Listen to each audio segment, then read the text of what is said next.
Calculus Unit 2, Lesson 8, Related Rates. So related rates are when we have two variables that are both changing at the same time. So first of all, the change is going to be over time, and that will be our variable that we're differentiating with respect to them. So for example, if you fill a tank, as the level rises, so does the volume. And we want to know how those two things are related. So generally what we're going to have to do to solve such a question is to make a sketch labeling any quantities. We might have to know the relationships in terms of different equations. Then we're going to write an equation that involves those variables, differentiate implicitly with respect to time, because both variables are going to need like a derivative with respect to time. So we could put like even an x prime or a y prime, or we can use dx dt, dy dt as we go. But generally we're going to rewrite the whole thing in terms of one variable, and then we're going to substitute any quantities at the end. So one of the mistakes people make is they'll start off with some known quantities and they'll try to put that in the equation, but no, you need to differentiate implicitly, and then at the very end substitute any values and rates of change in there. So if we want to find the rate of change of the distance between the origin and a point moving on this curve, if we know that dx dt is this, what do we do? Well, first of all, if we make a sketch just so that we know what it looks like, this is y equals x squared plus 1. And then we have a point. Of course, this is a moving point on that graph. So here's any particular point on that graph.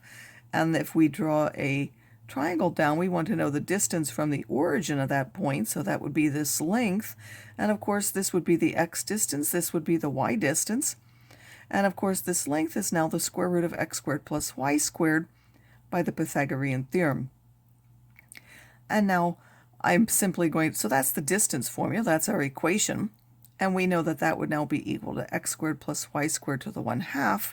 We also know that it's on this particular curve, so y equals x squared plus 1. We're going to take that and substitute that into our distance formula so that we have something just in terms of x.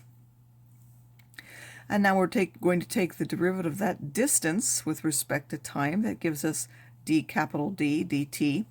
And then this is a power function, so I'm going to do 1/2 of whatever that is to the minus 1/2. And then I have to multiply by the derivative of the inside. Well, this is 4x cubed plus 6x. And then we have to keep in mind that x is also changing with respect to time. So even though it's not written that way, this is a function of respect to time, so we have to multiply by that derivative.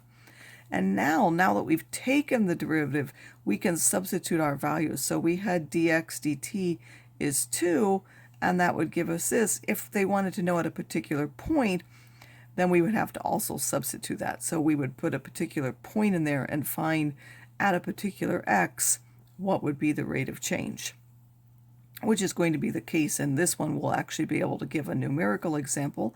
It says that a sand and gravel plant, sand is falling off of a conveyor onto a conical pile at a rate of 10 cubic feet per minute. The diameter of the base of the cone is approximately 3 times the altitude. At what rate is the height of the pile changing when the pile is 15 feet high? So we know that the volume of a cone is 1/3 pi r squared h. And now we have to relate r in terms of h in order to have it in terms of just one variable. So we look at this and we know that the diameter is 3h, so the radius is 3/2 of h, so that would give us 3/2 of h instead of this r, and then we would square that.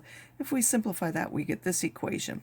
Then we're going to take the derivative of that, so that's the volume is equal to that. So we could have written that separately. The volume is 3/4 of pi h cubed. And therefore I'm going to do what? I'm going to take the derivative of this side, which is dv dt, and then this is just a constant out front, so I can keep that constant, multiply by the derivative of this, which is 3h squared, and then I have to multiply by its derivative, dh dt.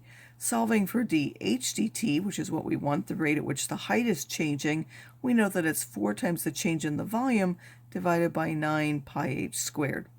And now that we've taken that derivative, now we can substitute our values. We're given that dv dt, this is the change in the volume, is 10, and we want to know it when the height is 15.